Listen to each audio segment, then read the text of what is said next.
Dieu. Bonjour, Nabandégono surtout. Aujourd'hui, ici sous occasion, il y a Rolanda, émission Oyo. Que l'éternel Dieu vous bénisse. Que la bonté de Dieu et la miséricorde de Dieu et à la partage na une de Koyo. Aujourd'hui, occasion, il y a Rolanda ici sous émission la Bisso, instant de prière. Nous allons dans le coup. On a dit que tu peux passer un bon moment dans ta émission, tu peux passer un bon moment car la présence du Seigneur, est avec nous. Nous rendons grâce à ce Dieu-là, un Dieu merveilleux, un puissant Dieu. À cette émission, nous sommes Tokutana, Natongo Yalelo, afin que tu aies sous Koluka et l'on dit par rapport à la situation par rapport à la réalité aux autres la biso na le barata on surtout lisuri na biso et utakai pa nzambe soki nzambe wana sungi biso te tozalaka na moto mosusu akosunga biso te obele nzambe wana tika nzambe apambolo ndeko oza branché na minute oyo yo moto olalaki osutuki okutani na émission ou instant de prière tika nzambe apambola yo tika bola mwa nzambe penza ezala partage non ainsi que toute ta famille dans le nom puissant de Jésus. Numéro nanga ezali wana 089 82 00 815 soki oza na sujet de prière soki oza na problème ou ozangisa yo kimia ou bengingai, je vais prier pour toi. Émission Iso les cas direct, une fois au bengi, au quotidiennement en contact avec l'homme de Dieu que je suis ici. Je vais prier pour toi. En tout cas, restez connectés. Ceux qui posent la ligne méga, ou bengaka na même numéro sur WhatsApp, ou tenez voice sur WhatsApp, ou tenez message sur WhatsApp quand le numéro est affiché.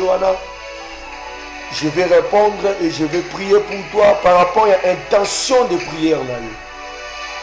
Zamba salibi songolu tozolo bela likambu ya complot satanique. Izana pamba te nzambe asepeli to développer thème oyo ya complot satanique. Bola nzambe etalisami pona koya ko révéler na bakati na ba vie na biso comment Satan le diable avec ses acolytes avec toute son équipe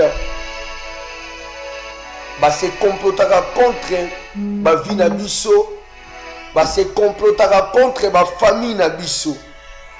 C'est pour cela l'éternel Jésus-Christ par sa grâce, par sa miséricorde a pesi biso temo tozo développer mikolo yo complot satanique. Zala déjà à kosepela pamba te mokola lelo nzamba apesi biso susu ba verset biblique oyo tozolobela toujours na kati na thème oyo yo complot satanique. Tozozwa bongo mukanda ya Hébreu chapitre 4 na verset nango 13.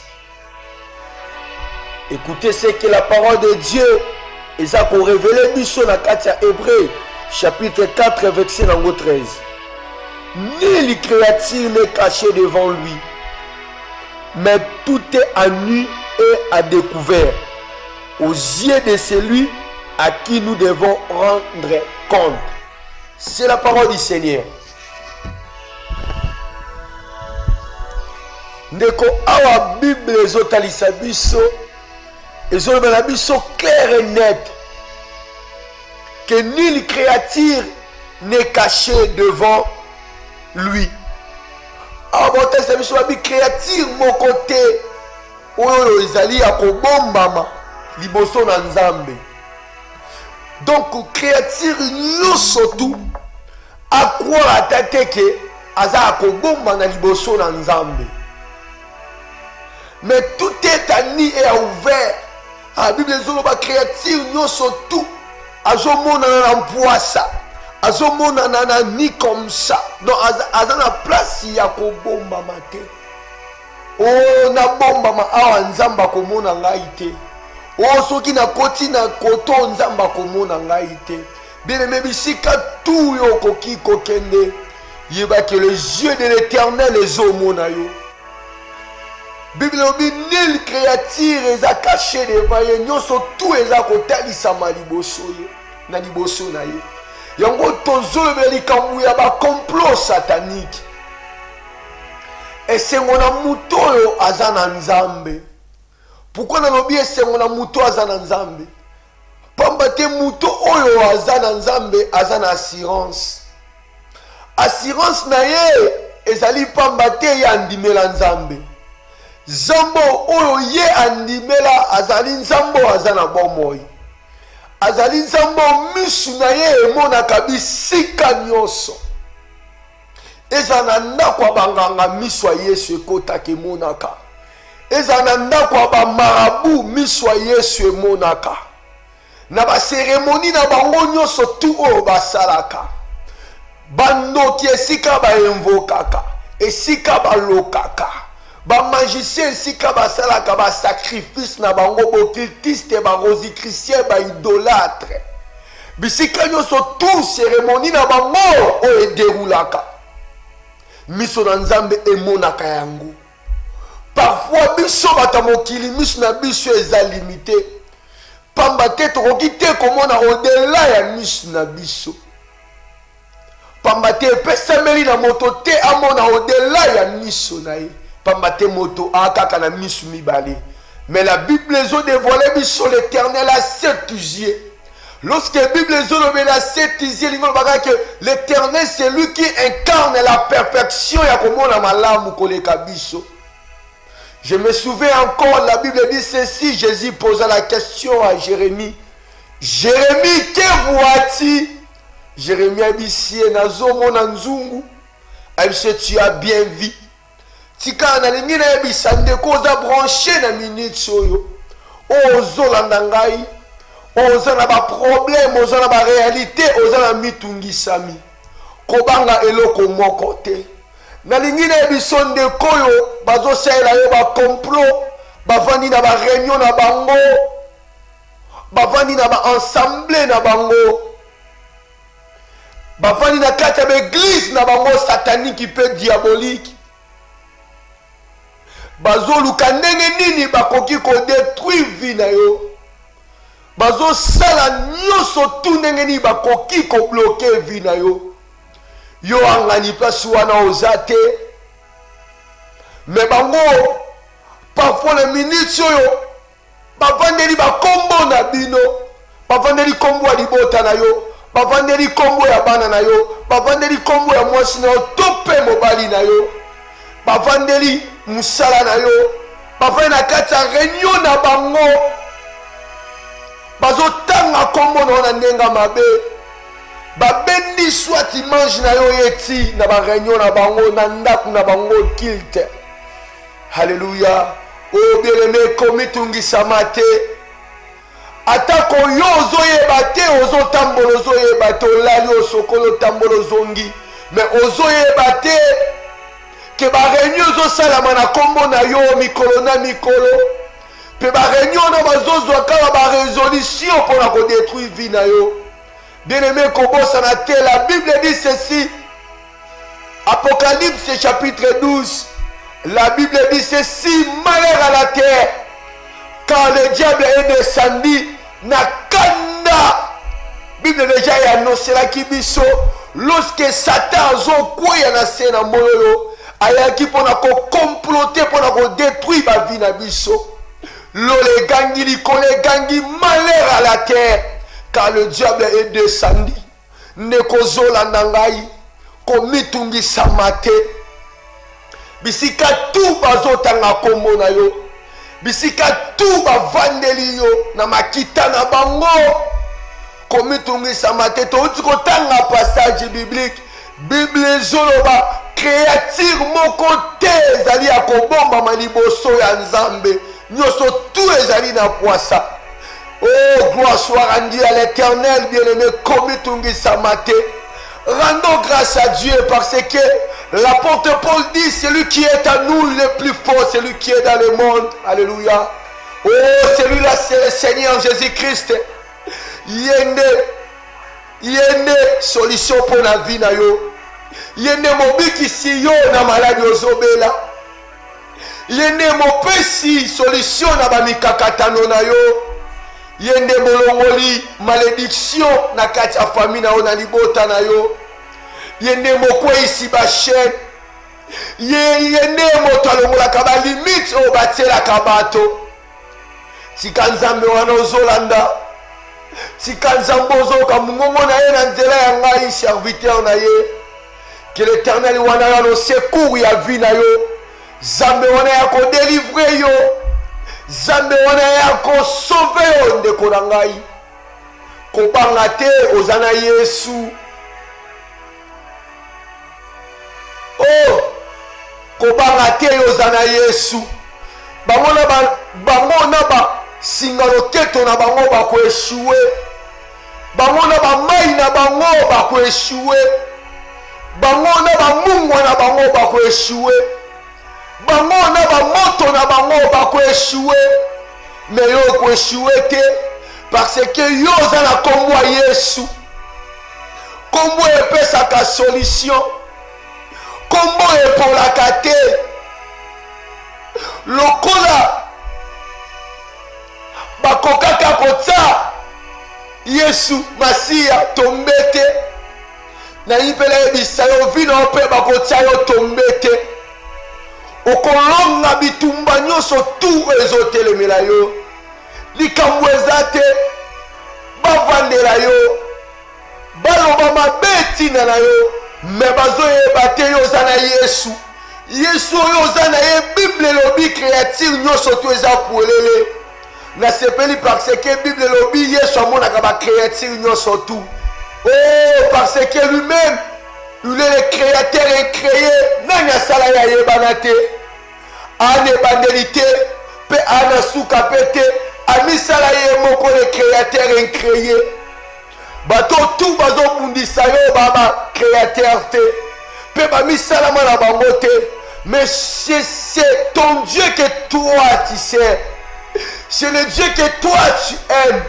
Yene moto asala bango. C'est que nous sommes tout au bazo sala pour la vie d'ayo. Na ina ebison de kolanga ezali nul et sans effet. Ezali nul et sans effet. Parce que le Seigneur est avec toi. Kende okolonga. Kende zambazana yo. Komi tungisa manelo komo côté. Auprès de lui, nous avons cette assurance. La Bible dit ceci, auprès de Jésus, nous avons cette assurance. Si nous avons demandé quelque chose après sa kabiso, les autres senga ya délivrer biso, na ba réunion na bango, na ba makita na bango, oh Yesu na lokumu.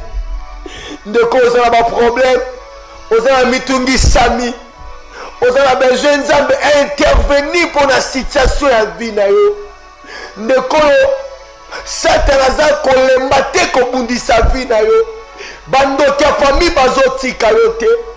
Bandoki ya quartier ya lopango vandi bazotika yo te.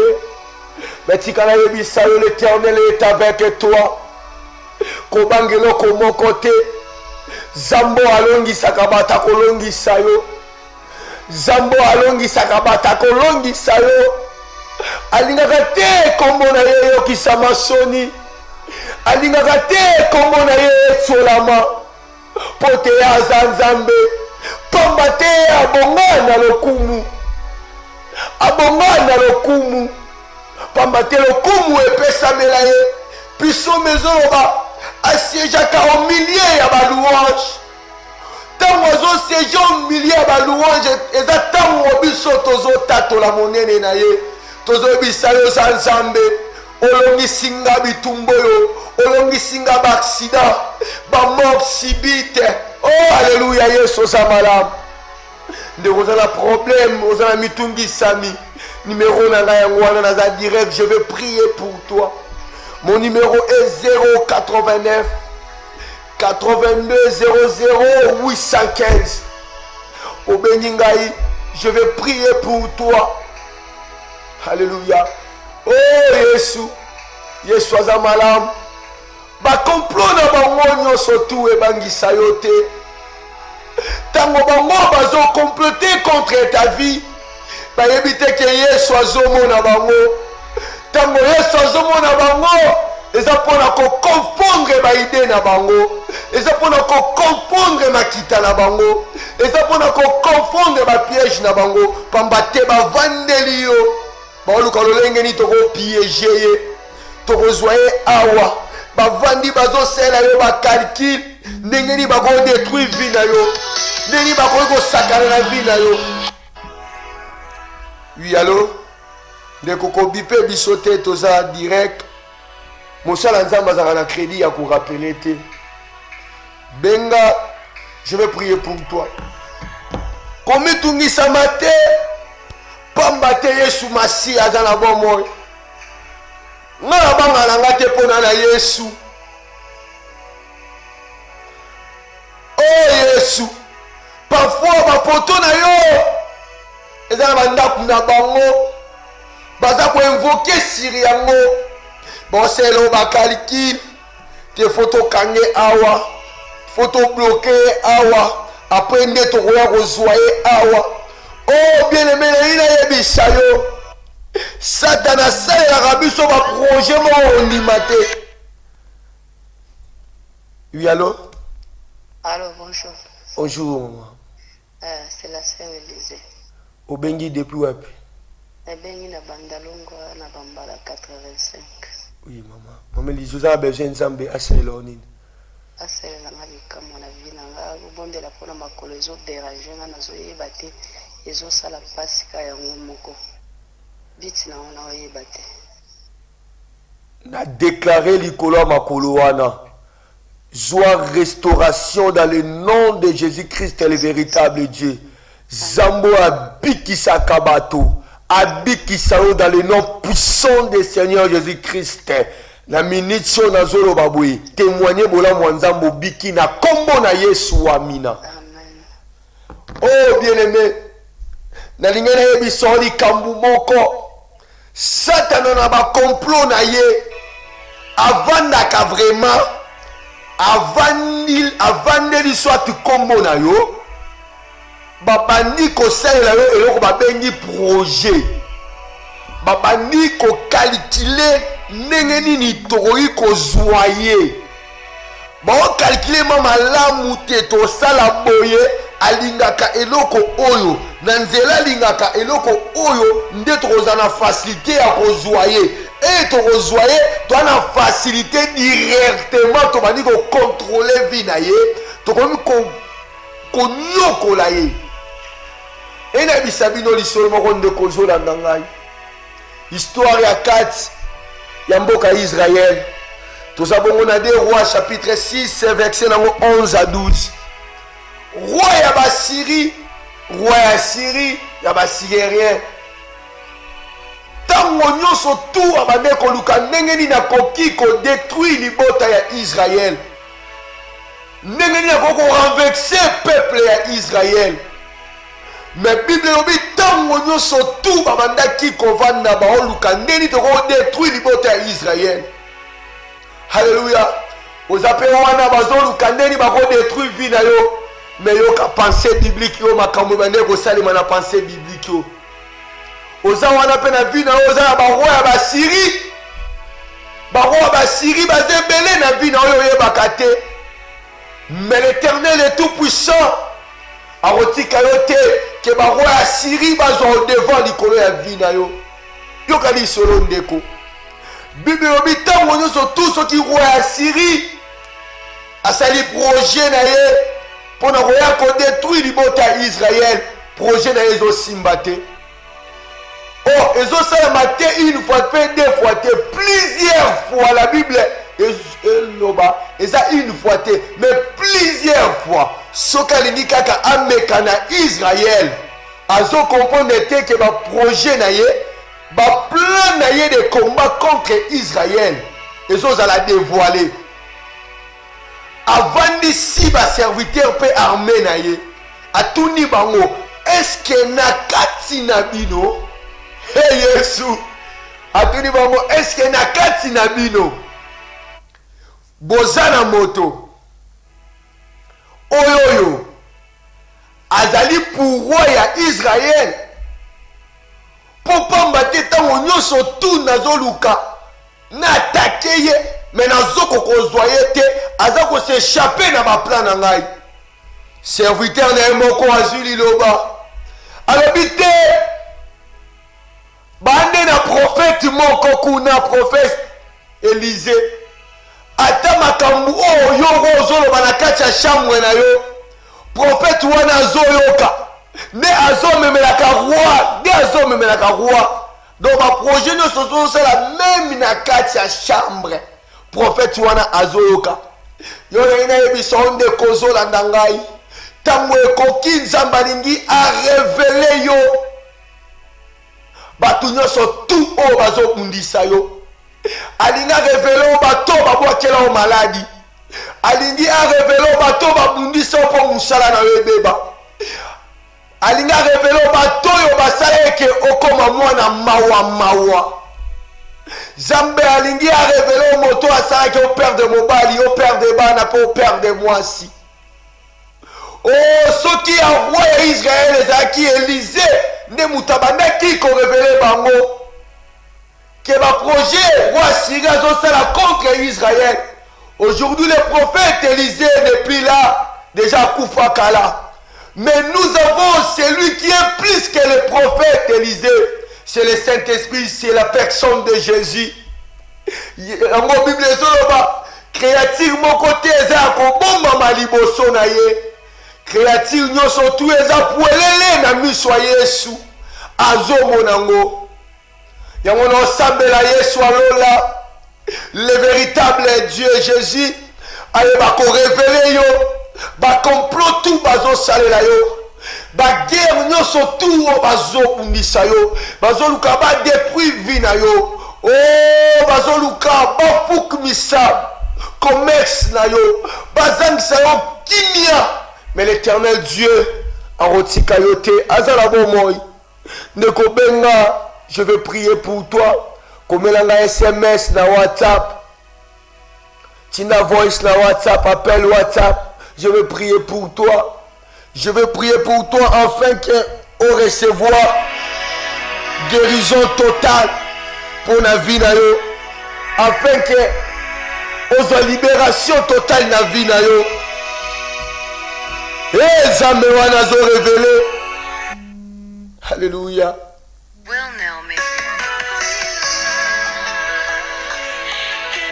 Oui, allô? Oui, allô? Allô? Bonjour. Bonjour. Obengi biso depuis wapi? Voilà. Obengi biso depuis wapi? Obengi biso depuis wapi? Depuis Angola. Depuis Angola, oui. Nazoyoka yo, ma sœur. C'est la sœur de Linda. Nika façon par projet nanga nanga ya mariage na fiancé nangai. D'accord. Na déclaré likolo na yo. Zambo akokisaka ba projet ya bato. Zambo akokisaka ba projet ya bato. La Bible dit ceci dans Proverbe chapitre 16. C'est l'homme qui forme les projets, mais c'est Dieu qui réalise. N'a déclaré cet projet et ça l'a accompli dans le nom de Jésus. N'a bengani mupepegno surtout ya ténèbres gori kokota na simanango et ça l'a nul sans effet au nom de Jésus. Amen. Amen. Merci beaucoup, papa. Nazo sonde kolanga Yesu azala bomoi. Sala ne bandeko bazo sala bazo benga nazo samela pona bango. Nazo samela pona ba vie na bango parce que l'onction de Dieu est ici. Oui, allô? Oh, ndeko crédit dans mon ezate. Nazo ebisa l'onction de Dieu est ici. Il est écrit dans la Bible que le Fils de l'homme Jésus est à Paris pour détruire les œuvres du diable. Oui, allô? Allô? Allô, bonjour. Allô? Bonjour. Le Dieu de la Bible est vivant. Oh Jésus. Alléluia. Tika nzambe wana arevele yo ndenge azobundisa yo, arevele bakomplot na bango likolo ya vi na yo. Nzambe wana intervenir mpo na bomoi na yo. Oh Yesu aza malamu, Yesu aza bolingo, ye nde nzambe malamu. Oh Yesu. Oui, allô? Yesu wana aza malamu, bandeko bobipe te naza direct. Soki po moni ke oza na crédit te, ata même après émission au recharger au tie méga au benga, je vais prier pour toi. Nazo profiter pe na bisa bandeko bozola nanga partout dans le monde. Luka Lipambola Nzambe. Oui, allô? Sokozana bandeko bozola nanga ibisika nyoso tout bokoyi kozala. Bobo sanate émission oyo. Et j'appelle sur YouTube na chaîne Abisso il est temps TV. Landa vidéo oyo. M'sou peut-être parce m'sou on comprend bien que la bandeko bozola na direct. Vidéo koza si chaîne Abisso ya YouTube. Tala yango mais kobo ça n'appelle te ko s'abonner. Pamba teza une bénédiction pour toi. OK kaka na YouTube obeti il est temps TV chaîne Ekobima Orlando ba message kutu d'ailleurs eza ebele ko s'abonner et l'Éternel a rozanga te ko pambola yo. Nazo sepela pamba te zamba zo kangola batebele na moment oyo tozo solola. Et la moto mosusu ana crédit hôtel ah moi na benga prophète il a tena na crédité. Na la mbongo te par rapport à ma situation ba méga ezate ba réalité belé. Mais na déclaré na vie na yo zo solution na ba problème na yo. Eh Zambo yo Bible le fils de l'homme est à Paris pour détruire les œuvres du diable. Si Kanzambe a détruit bas œuvres nyonso tout diabolique likola vie na yo. Bas œuvres nyonso tout. C'est-à-dire ba plan na bango, ba piège na bango. Bible écoute lobi libulu ba timboleli yo. Bango moko ba ko se retrouver na kati. Na lini na yebisa yo. Ba soué na bango maléfique contre yo. Qui ont échoué. Oh, alléluia, alléluia, alléluia. Na déclaré na vie na yo. Ba projet na bango vous allez réaliser te parce que wana Yesu muto ana Yesu apola kate. Nous sommes vainqueurs parce que c'est l'Éternel Dieu qui nous a rendu aussi. Nous sommes aussi dans un royaume de vainqueurs. Alléluia. Oh Yesu, Yesu azamalab. Beleme komi tungi samate ko ima te pour la vie na yo na ina ebisa yo na nesilité.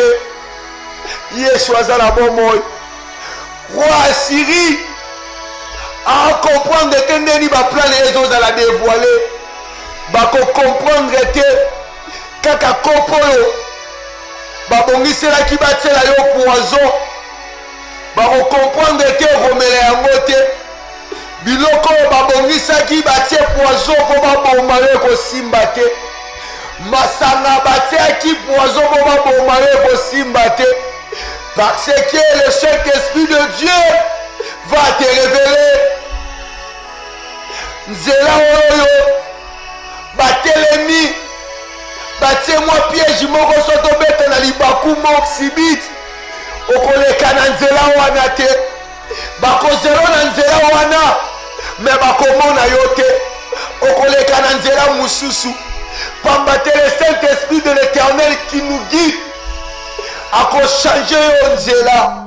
Oh Yesu, Yesu aza malamu. Oui, allô? Allô, bonjour papa. Bonjour. Obengi biso depuis wapi? Depuis Brazzaville, papa. Olobi nini mama? Nalobo sambela pona ngana mobile nanga bitumbeli papa. Olobi? Bitumbeli ki papa ngana mobile tana kimia. D'accord. Tika nzambo ya lola. La Bible dit ceci. Zamba yi kotia kimia pe atikaki kimia na ye na kati ya bana na ye. Na déclaré kimia ekota na foyer na bino dans le nom puissant de Jésus. Dans le nom puissant de Jésus. Na bengani molimo nyonso tout ya incompréhension. Molimo nyonso tout ya discussion. Molimo nyonso tout glorifiaka nzambe te e akokobundisa kimia ya nzambe na mabota. Na bengani yango na libota na bino na kombo na Yesu. Oh Yesu. Yesu aza malamu. Natanga message à papa moko akomeni ngai.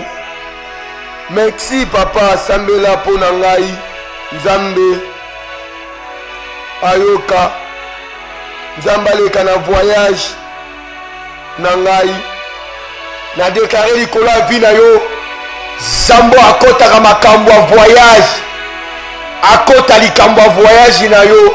Bisika ba complication ezali. Zambe wana aplanir. Yango dans le nom puissant de Jésus peut au traverser na kombo na Yesu. Amen. Bien aimé Yesu azala bon moi. Yesu akotika yote. Yona mande koloba. Bisika tu babongisi po bakitsa mutu na yo. Batela yo mwasi moko liboso. To batela mobali moko liboso. To batela yo incompréhension moko. Pona nzela na yango bazwa yo. Oh, pasa musala punda. Pamba te nzambe deja ko révéler yo.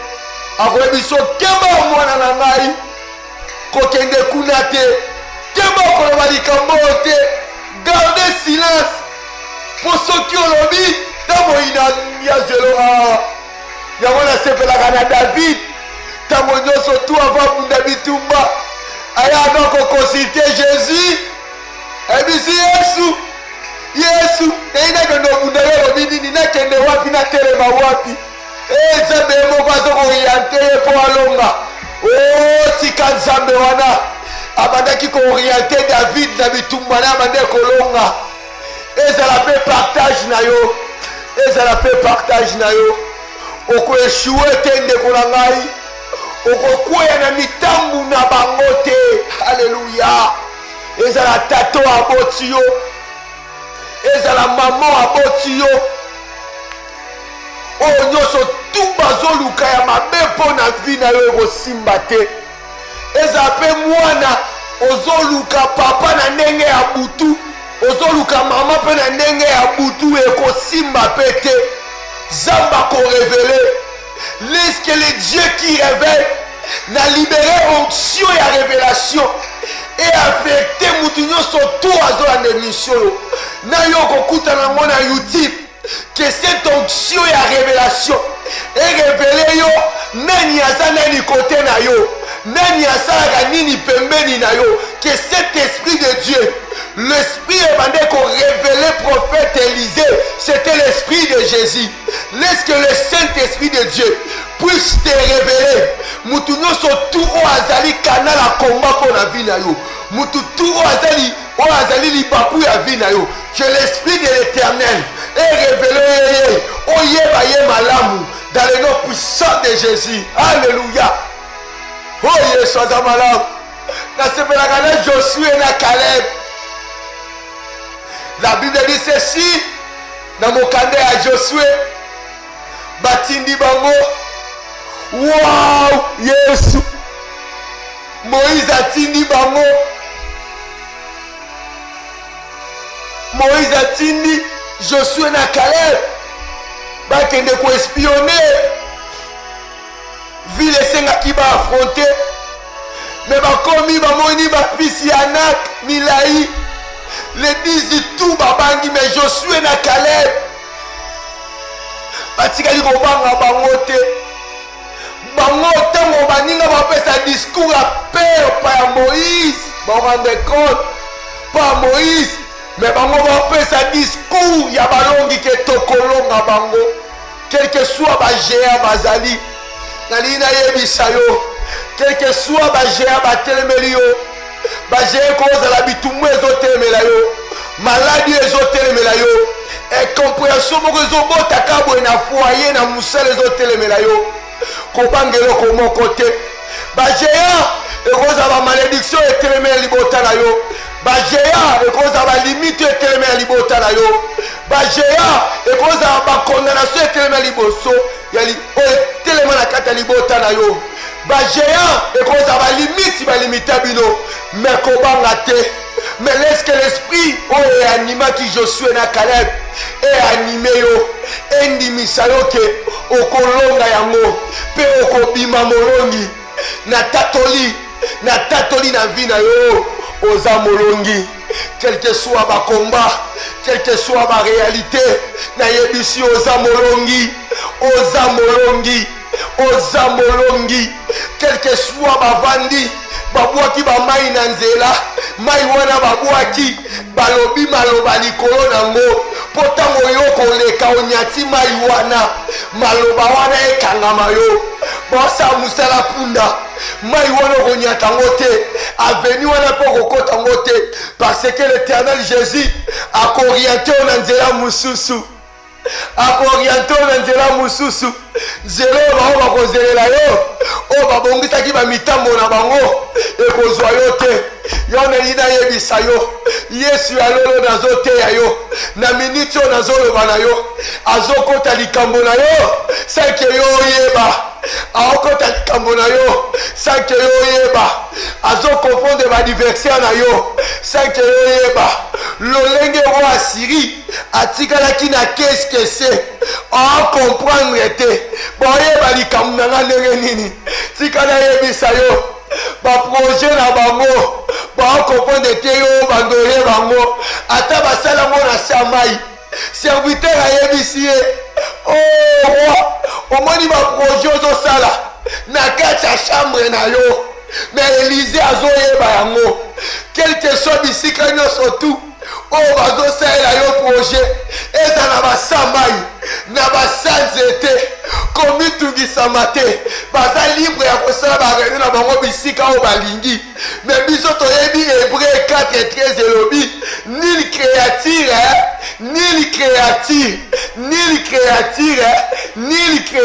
na bandeli lisusu, nul créature est caché devant le très haut, devant le créateur. Oh, le créateur c'est Jésus, c'est Jésus le tout-puissant, l'alpha, oméga, et le commencement, pesukisa makambo nyonso, komitungisa mate, Yesu azana yo, alléluia, oh Jésus. Allô? Allô? Allô? Yesu azana bon moi. Allô? Bonjour papa. Bonsoir prophète. Bonsoir. Bonjour. Ah prophète.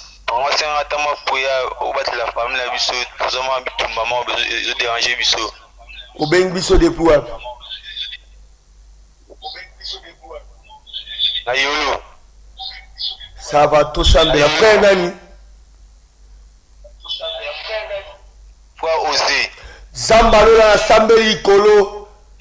Ya famille ya frère Osé bitumba tout ezotelemela bango, yonde ganki, yonde molongi, longelela bango bitumba, ezala ya moi, ezala ya butu, ezala ya pokwa, ezala ya midi, tango nyonso tous les véritables dieux bitumbezo la bango, longisa bango dans le nom puissant de Seigneur Jésus-Christ. Amen. Yesu azala bon moi. Yesu azala nguya, ndeko nani akokani na Yesu azate, ana komo kende vers faire émission, instant de prière, yo bengite rapidité benga prophète, afin que na sambela, comme un message afin que je prie pour toi, alléluia, léon nane sengo, pambate Yesu ayo yebisa ngai, que créature mon côté, ezali, ya kobombama liboso na ye. Oh alléluia. Yesu aza malamu, Yesu aza bolingo. Utana kutana na Yesu oyo nyonso ya vie na ngai echanja. Ndenge yo pozo kutana ne na moment de mission yo nyonso ya vie na yo ezo changer. Moi je crois na kombo ya Yesu. Na ndimelaka kombo ya Yesu na vie na ngai. Pambate la Bible dit ceci. Il a reçu les noms au-dessus de tous les noms. Il a reçu les noms au-dessus de tous les noms. La Bible déclare encore, tout genou fléchira devant le nom de Jésus. Et minoko nyonso tous les contacts là. Yesu nde Nzambe, Yesu nde molongi. Oh alléluia. Oh Yesu aza malamu. Bonsoir frère, sambela pona clip na ngai elingi eleka. Zambe akutana na bana na nzela ya nzembo na ngayo. Oh ma sœur Aminata, que l'Éternel te bénisse.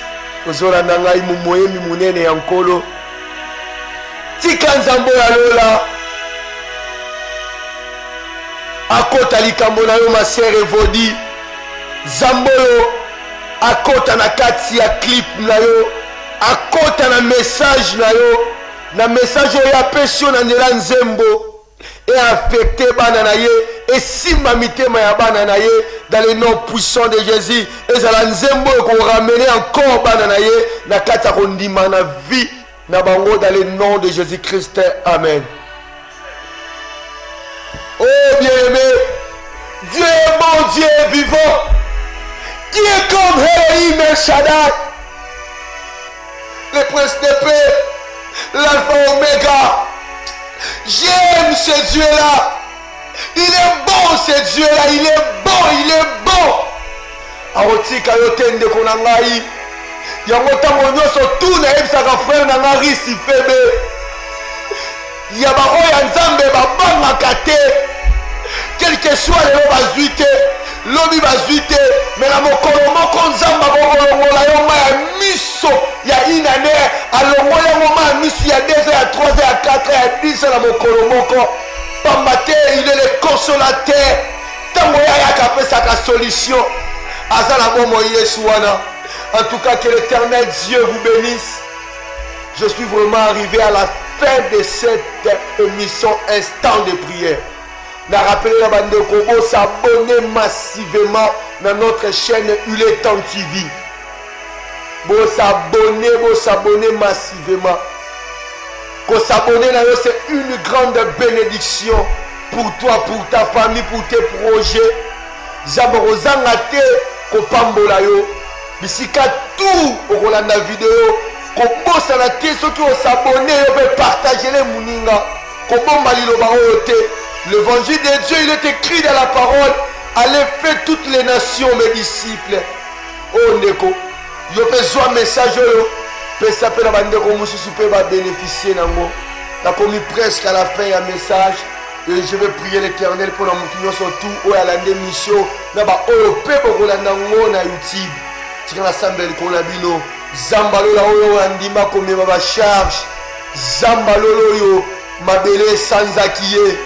Zambalolo yo mabele sanzake pendant mikolo misatu na déclaré pe na vie na yo situation yo surtout oyo ekanga yo oyo ezo bloqué yo oyo ezo vandisa yo na se ezolelisa yo esanza yo dans le nom de Jésus.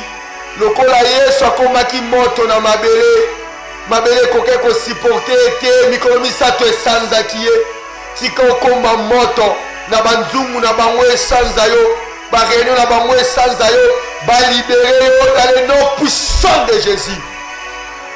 Na pamboli bongo notre directeur à programme héritier Siala Kenzambalola apambola yo. Tu es réellement le fils d'Abraham. Que l'Éternel apambola notre âgé papa Likonzi. Que l'Éternel bénisse aussi l'homme de Dieu, notre papa, le pasteur et voici l'homme. Que l'Éternel bénisse encore depuis l'apôtre héritier Béa. Que l'Éternel bénisse depuis en plus mon berger, mon frère Crispin. Que l'Éternel te bénisse. Que l'Éternel puisse bénir cet ministère et eu le temps. Kenzambe Apambolango. Et l'Éternel bénit aussi l'homme qui était à la réalisation, mon frère Riz Febe. En tout cas, Nzamba mona sacrifice na yo, na tango batu balali na yo ndimi, to travailler na yo. Que l'Éternel te bénisse, que l'Éternel bénisse toute l'église du monde, que l'Éternel Dieu vous bénisse. Numéro n'angeza toujours à Rofongwama, Bandeko, Bobo Sanate, Bobo s'abonner na chaîne Oyo, nous allons une bénédiction pour vous. Na Pesibino surtout, bye bye, à nous revoir. Que l'Éternel Dieu, le Tout-Puissant, Jésus-Christ, que votre sommeil est à la doux et léger au nom puissant du Seigneur Jésus-Christ. Amen.